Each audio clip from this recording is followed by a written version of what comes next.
The 1980s were a great year for comic books, and this was also a time where a lot of new ideas, innovations were coming out. And one of the places where this was taking place was Epic, and this was an imprint of Marvel Comics. There were a lot of original ideas that came out of Epic, some good and some not so good. Let's take a closer look at some of these titles. The Epic imprint came out of Epic Illustrated, a magazine that was published quarterly by Marvel in 1980 to compete with Heavy Metal magazine, a popular fantasy magazine that was being published at that time. Interesting to note that the first issue had an insert survey, and if you responded, you would receive something back in the mail. And I wonder what this was. If anybody knows, please leave a note in the comments below. The larger magazine format also allowed Marvel to publish more mature content, bypassing the Comics Code Authority. It was originally spearheaded and edited by Rick Marshall in 1979, but he was forced out by Jim Shooter before the first issue hit the stands in 1980. The first issue had a lot of great artists and creators, and also had a cover done by the legendary Frank Frazetta. Flipping through the issue, you can see how varied the stories are in terms of theme. You've got an immediate hook with the Silver Surfer Galactus story, followed by a fantasy story done by Wendy Pini, and a mixture of fantasy and science fiction throughout the issue. Pretty impressive for a first issue. The editor working on the line of Epic was Archie Goodwin, considered to be one of the greats in the comic book business and revered by all. The idea of Epic was to have established creators create content and they would retain all the underlying rights. And for Marvel, this was very unusual. This is, unusual for a lot of the big publishers. Jim Shooter, editor-in-chief at that time, theorized that, well, if you gave creators, the underlying rights, and if they created successful content, then this would make them a lot of money, and this in turn would attract more like what you would call like star creators to create content on this line of comics. As well, they wanted to kind of lure back, talent that was leaving to independent publishers at that time that were doing pretty well. So, this was kind of an attempt for Marvel to also try to get back a lot of talent they lost over the years. It's a great idea in theory, but in practice, it wasn't a huge success. Direct distribution was, still kind of in its early years, and they ran into a lot of bumps along the way. Early on, they published Void Indigo, written by Steve Gerber and drawn by Val Mayerick.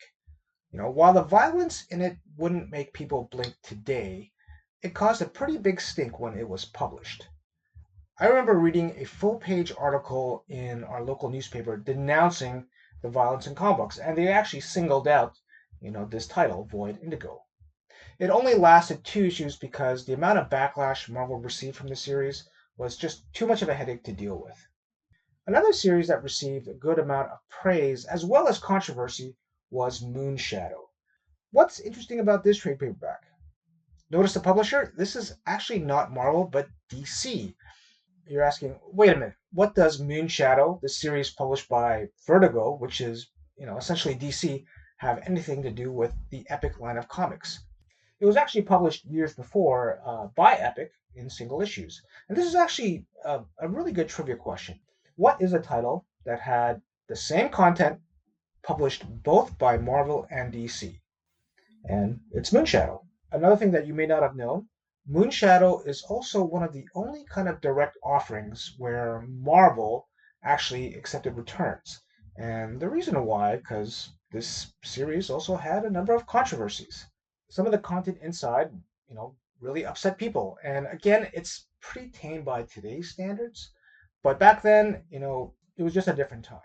Moonshadow has some criticisms, but I'd say it's peak Epic Comics. Original, stylized artwork with a touch of weirdness or strangeness that's typical of the 1980s. If you listen to alternative music in the 1980s, this comic book kind of has that same kind of feel or vibe, but in a comic book format. It certainly feels appropriate that Vertigo, kind of DC's alternative line, also picked up this title in the 1990s. This is my run of Dreadstar. And I've actually managed to collect the complete Jim Starlin run from Epic to when the title switched to First Comics. I am missing a handful of some of the later issues written by Peter David. Dreadstar, the character, originally appeared first in Epic Illustrated, actually the third issue. He appeared in a story called The Metamorphosis Odyssey, which I also enjoyed immensely. And I do have all the original Epic Illustrated issues, but it was a chore to read these because, they're big, there were only a few pages every issue, and to kind of lug them out and read them individually really was a pain. I was really happy they reprinted the Metamorphosis Odyssey in this trade paperback, and then really disappointed about the quality. I mean, honestly, the inside, it's black and white. It's like they used a cheap photocopier to make the reprint, and it's really too bad.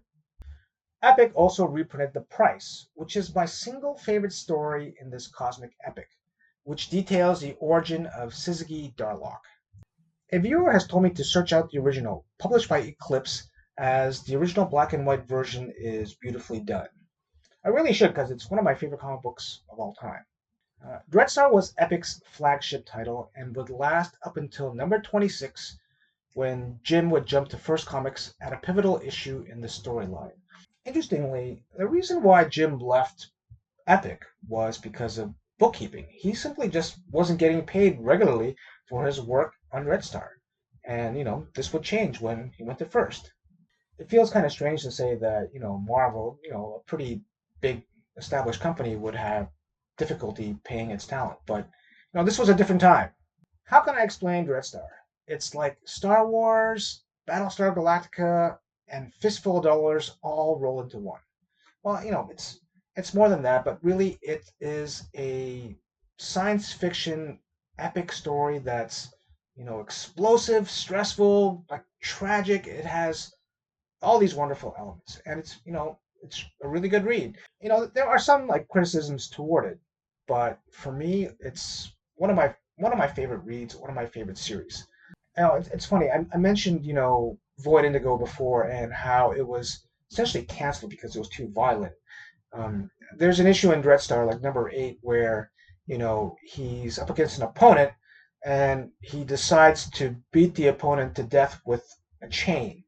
And it's funny because if you read like the letters page a few issues later, somebody made the comment that they were really disgusted or really disappointed that Starlin would do this and it would no longer continue with the series.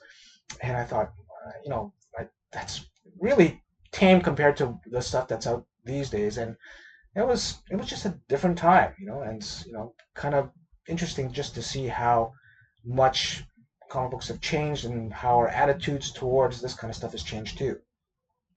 After a couple of years, Marvel was considering canceling the entire Epic line of comic books. Sales really weren't that great, and it was causing some headaches. That changed with Elektra Assassin by Frank Miller and Bill Sienkiewicz. Jim Shooter went to Archie Goodwin with the idea, and Archie was originally against it as he didn't want any Marvel characters to appear in any Epic comics. But Jim told Archie listen, Epic Comics has to make money or else it's going to be gone. And so he pitched this idea about Frank Miller and Bill Sienkiewicz's Elektra Assassin. Archie eventually ended up agreeing, and it was a hugely successful title. Elektra Assassin made money and kind of saved Epic Comics for a while anyway. If I could talk about Bill Sienkiewicz's work, to me, his artwork really epitomizes comic book art of the 1980s. Sure, there were other popular, significant artists from the 1980s like John Byrne, George Perez, Mike Zeck, but Bill Sienkiewicz, with his kind of outrageous style at that time, uh, really was kind of like a definitive 1980s comic book artist. I wasn't a huge fan at that time, and I still have some trouble with some of his interior artwork, but I've really started to grow fond of his covers, especially. Epic would publish a few more miniseries featuring Marvel characters like Havok and Wolverine, which features an all-star cast of creators and characters. Now, the first issue sold very well to retailers, but fans like myself, we kind of had a hard time with the art as well as the characterization. We just kind of wanted Wolverine and Havok from the X-Men pages, not this kind of highly stylized, different, comic book. The rest of the series ended up glutting cheapy bins for years, and I bet you can still find them in the cheapy bins. Let's take a look at some other titles of note from Epic. First up is Mark Schultz's Cadillacs and Dinosaurs, which are colorized reprints of Xenozoic Tales. And this series is a lot of fun. Fun fact, they actually made an animated series out of this comic book. I haven't watched any of the episodes, but I think it's great that Schultz was able to get this licensed. A later Epic series that came out in 1991 is Metropole, a dark, brooding series written and drawn by Ted McKeever. After the success of Alan Moore's Watchmen, comic books really kind of went to the dark side.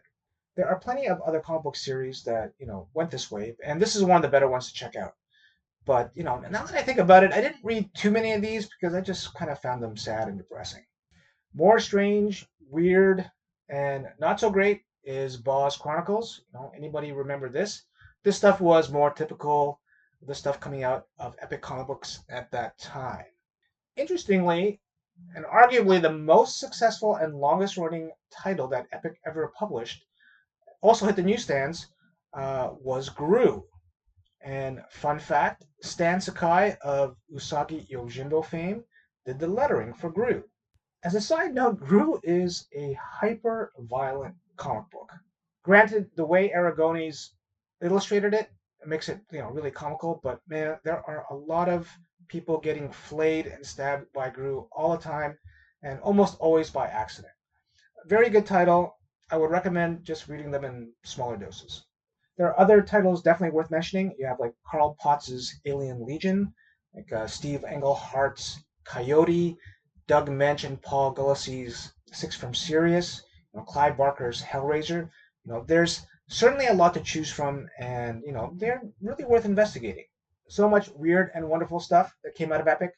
Make sure you break out your 1980s music, Ozzy Osbourne, Echo and the Bunnymen. They are perfect to listen to on that cassette deck while you read Epic comic books. Epic would later sunset in 1996, but it would kind of come back in different forms. Most notably, Icon Comics, which had some really good series like Powers and Kick-Ass. What can I say about Epic Comics? A lot of really interesting, weird stuff. Again, some good, some great, some not so good, some very hard to read. But it certainly was a really interesting experiment by Marvel at this time. And, I think about the 1980s, there were also a period of time where they had a lot of independent publishers publishing a lot of really good and some really terrible stuff. There was actually an implosion of black and white titles because the market just couldn't support all the stuff that was coming out. But during that time, Epic was able to make it through it and, was able to publish some pretty good, interesting titles. So, a lot of this stuff really can be found cheap. If you're patient, you can find a lot of this stuff in the cheapy bins. As well, they're often available in trade paperback form, but it can be a little tricky to kind of locate them because a lot of these titles have moved to different publishers. Well, because the creators were able to keep all the underlying rights, and it was easy enough for them to move to a different publisher to get these comic books reprinted. Thanks for watching. You can check out another one of my videos over here. Until next time, enjoy and read your comic books. There were a lot of original ideas that came out of Epic. Some good, and some not so good. Let's take a closer look at some of the titles